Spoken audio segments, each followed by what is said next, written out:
the identities go, I know identities was a big part of 5.1 and 5.2. I can't say that we'll not have to use them ever again, but they're not as big in section 5.3 as they were in the last couple sections. So if you were not a fan of the identity stuff, we're good, because we're kind of moving away from that a little bit here with section 5.3. So the title of this is Solving Trig Equations. Actually, first, what I have for you is not really something that you have to solve. The humidifier sounds especially loud. Okay, that's better. Okay, so we're not really solving with these first couple. It actually just says verify, and I know that's frightening because we were verifying identities the other day. We're not doing that. Just verify that each is a solution. Okie doke. Verify that each is a solution to the equation. All right. So actually for number 1 here, I've got 2 parts to this. This is just the equation right now. It says sine of x minus 1/2 equals 0. That's the equation that we're starting with. Then here's part A. We have to verify that x equals pi over 6 is a solution. So you're not trying to tell if it's a solution, you are verifying that it is. So again, you're not trying to figure out yes or no, you're just trying to show that it works. Now, it's not like what we were doing in the last section, but it is one of those things where you have to show your steps. If you don't show what's happening in every step, then I won't be able to follow it and you aren't really verifying it. So what we'll want to do first here, since this is saying x equals pi over 6, let's take the pi over 6 and just plug it in for x. So instead of sine of x, now it says sine of pi over 6 minus 1/2 equals 0. Again, we're not really using any identities, but we are still verifying, so we have to make sure we show both sides. We have to make sure that we show every step. Now, this little part right here, sine of pi over 6, that is something that we can find on the table on Handy Dandy. And I'm going to pull mine up here so we can just look at it together. There we go. Sine of pi over 6. There it is. It's 1/2. So I'm going to replace the sine of pi over 6 with 1/2. Now at this point we should be able to see what happens. Obviously 1/2 minus 1/2 is 0. It is kind of like the verifying problems that we had in the last section. Once you get down to the left side equaling the right, then you know that you are finished. Okay, it's just kind of like checking your solutions. Whatever you get, plug it back in for the variable and see if it works. All right, I'm going to do a part B here real quick. And for part B, now x equals 5 pi over 6. X equals 5 pi over 6. Again, show your steps. You know that it is a solution. You're just proving it. So wherever I see x, now I'm putting 5 pi over 6. And, you know, this equation, if that's all going to equal 0, then surely that part in the box there is 1/2. Sine of 5 pi over 6, it's pretty well like just what happened over here. It's a 1/2. And then 1/2 minus 1/2 is 0. Okie doke. Verifying that it is a solution. Now I'm going to go ahead and do another problem here, so I'll give you a new equation to work with, but we're just going to do a part A. So just one part to this, and it says 2 cosine squared of 4x minus 1 equals 0. 2 cosine squared of 4x minus 1 equals 0. There's a little bit more going on with this. So make sure that you watch with each step so you see what's happening. Again, this is the only part here. And it says that x equals pi over 16. The first thing we need to do is just plug in the pi over 16 for x. Now this is going to look a little weird, but we'll simplify it. You know, the 4 is getting multiplied by the pi over 16. You can write this a couple different ways. This looks maybe a little odd with all the parentheses. You could do something like that. Minus 1 equals 0. You actually probably don't have to have the big parentheses on the outside, however you want to do that. But let's simplify a little bit in here. When you take, I'm going to put that 4 over 1. When you take fractions and you multiply, you just go across the top and across the bottom. Now you actually could reduce this diagonal a little bit, like maybe divide by 4 on there. So I guess I can stick a little 1 right there. 1 times pi is just going to be pi, and then 1 times 4 is 4. I still have the minus 1, and it still equals 0. Show both sides. We're just trying to prove that it works.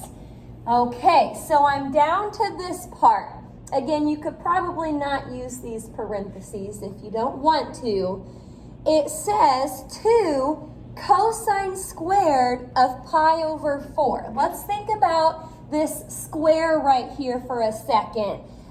We maybe actually talked about this when we talked about the identities a while ago. When you have cosine squared of x, let's say, that is the same as taking the entire cosine of x squared. So I'm showing you that because right here, now I am going to have to leave the 2 out front, but cosine squared of pi over 4 is the same as taking the entire cosine of pi over 4 squared. It's just instead of putting the square kind of in the middle, we've got the square on the outside. Again, the 2 though is not being squared. It has to stay out front. Okie doke. We're going to keep on rolling here. I'm going to use handy dandy to figure out that part in blue. What is cosine of pi over 4?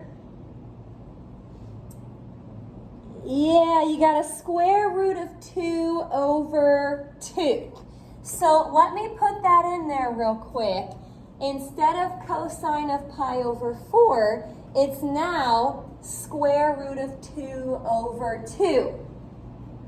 A little messy here with this one. We're going to keep going though. If you think about your order of operations, exponents have to come before multiplication. So when you square a fraction, you can just square the top and bottom separately. I'm going to leave that 2 out front for a minute. But if you square the square root of 2, it's just 2. And then if you square a 2 on bottom, that would turn into a 4. Now you could reduce that if you wanted. I just kind of left it like that.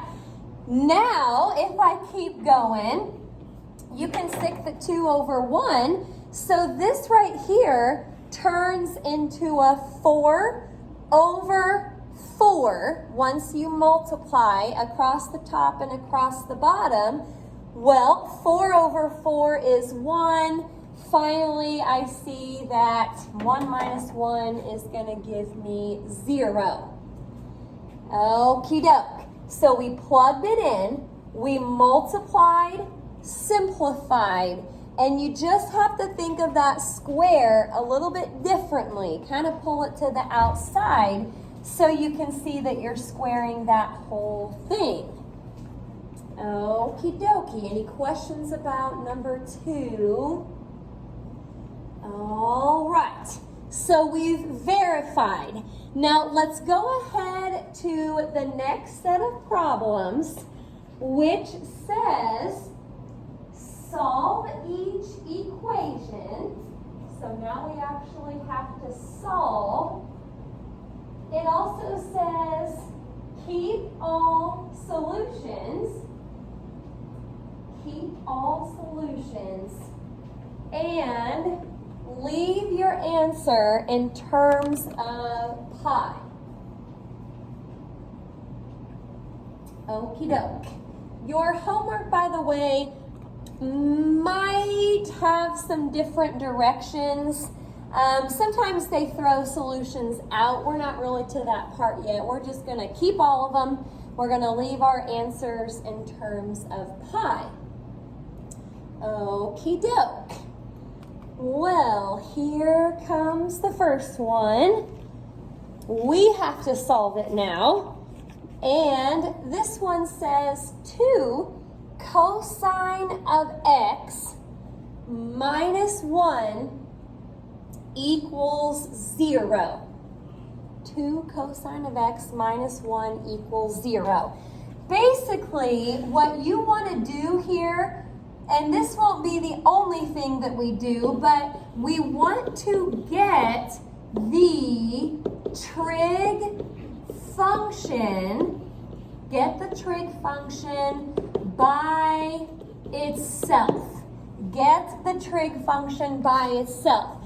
Pretend like for a second, instead of 2 cosine of x minus 1, pretend like this is just 2x minus 1 equals 0. We can all solve this, but if this is what we had, we would try to get x by itself.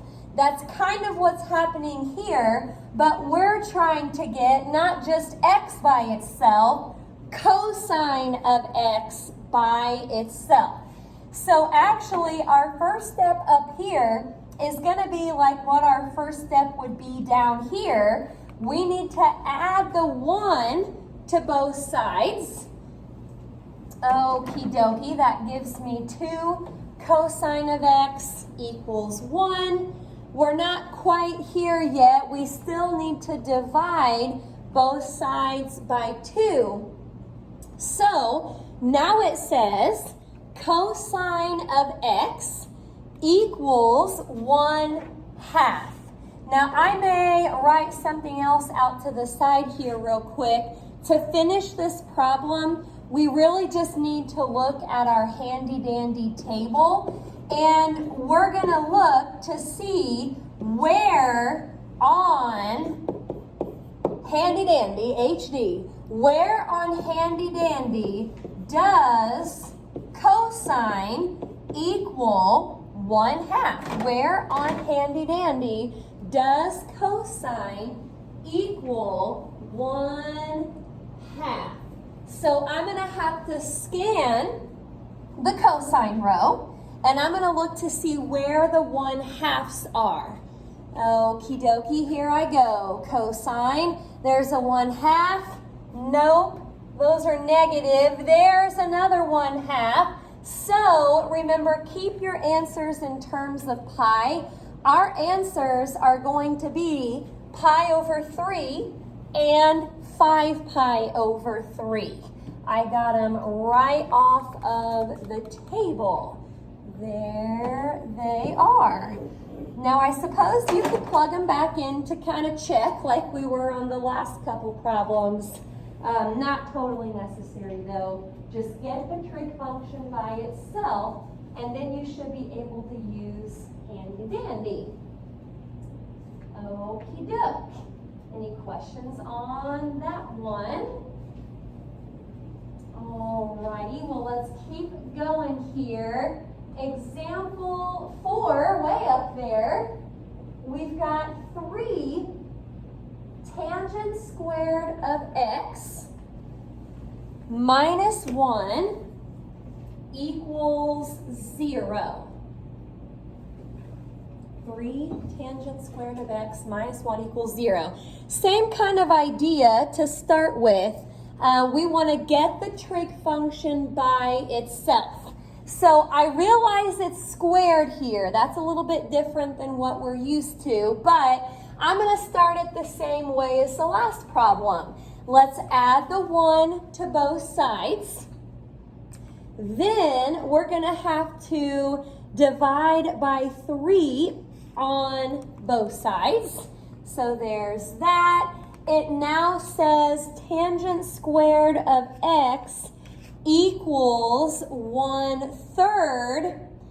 Now, if we had a problem where it just said x squared equals 1/3 and we were trying to solve it for x, we would just square root both sides. And that's actually what we're going to do up here also. We're going to square root both sides because we want to get tangent by itself. Okay, so the square root and the square drop out. Now, what do we always need though if we square root both sides? A little plus or minus. Now, if you were to look at handy dandy to see where you could find a positive square root of 1/3 and a negative square root of 1/3, you're not going to find it because this is not how they write it. We need to simplify this a little bit. Now, if you square root a big fraction like that, it's really the same as just square rooting the top and bottom separately. You may actually want to kind of write this out somewhere so you remember what happened. Now the square root of 1 is just 1, but square root of 3, we don't like to leave square roots on bottom, so let's multiply by the square root of 3 on top and bottom. So actually, I can barely squeeze it in over here. And don't forget the plus or minus out front. This should actually say tangent of x equals plus or minus square root of 3 over 3. So actually, we've got to look for the positive and the negative here. Okay, I'm going to switch over to handy dandy so we can do that. We're scanning the tangent row. Here we go. I see a positive at pi over 6, a negative at 5 pi over 6, a positive at 7 pi over 6, and a negative at 11 pi over 6. It does not matter how you order those. If you listed them in a different order, that's fine, just as long as you have all 4. The plus or minus is really important. If you forgot that, then you would be leaving off 2 of the solutions. So make sure you do that anytime you square root both sides. All righty, any questions about number 4? I think I've got just a couple more here for you. Number 5, moving right along. There's a 4 sine squared of x minus 3 equals 0. Okay, here we go. I'm going to add 3. Got to get the trig function by itself. Even if it's squared, you got to get it by itself. So now divide by 4, and I've got sine squared of x equaling 3/4. This is kind of like the last problem. We're going to square root both sides. So I want to make sure that I don't forget the plus or minus. But remember, the square root of a fraction is just like square rooting each part of the fraction separately. Now, hey, this works out a lot better. You actually don't have to rationalize anything. Square root of 4 on bottom is just 2. So don't forget the plus or minus, but this just turns into sine of x equaling plus or minus radical 3 over 2. Oh boy, let's see here. I've got a pi over 3, a 2 pi over 3, a 4 pi over 3, and a 5 pi over 3. No particular order there. Again, just make sure that you've got all 4 of them. Any questions about number 5? 5 was actually maybe a little easier than number 4 was. Okie doke. We're going to end here with number 6. You'll notice here right off the bat that it starts out looking a little different. You've got a sine of x minus 1 times cosine of x plus 1 equals 0. Okay, now, I told you earlier, get the trig function by itself. This is a little different because, well, you've got 2 trig functions, first of all, and you've got stuff that's kind of multiplied together. Now, I want to refresh your memory here for a second. And again, I'm just going back to x's just to make it more simple. But we called this a long time ago the zero product property. If you have a product equaling 0, you can just break each little thing apart and solve each one of those separately. That is kind of how, or it is how, we're going to solve number 6. Even though it has trig functions, it is still a product equaling 0. So don't FOIL or do anything crazy. You can just separate those and solve for x. Now actually, we're just trying to get the trig function by itself first. So over on this side, we're going to add 1. And then once you have the trig function by itself, take out old handy dandy. Where does sine equal 1? It's just one place. Should be a pi over 2. All right, looking good. Over on that side, subtract 1. Cosine is negative 1, only in one place, and that should be pi. So pi over 2 and pi. Those are our 2 solutions. I'm looking through the assignment here. You might have some kind of like this where you have to break them apart. You'll also have some like the others where you're just trying to get it by itself. And I think the first couple problems are the verifying ones. Now, I should also say, once you get this copied here, if you check your answers in the back for 29 through 36, they are going to look different. The book writes their answers, I think, really weird on these problems. So I'll read all of those instead of just the evens on Monday. I'll read every one of those so you can check them, because once again, you won't really be able to check in the back.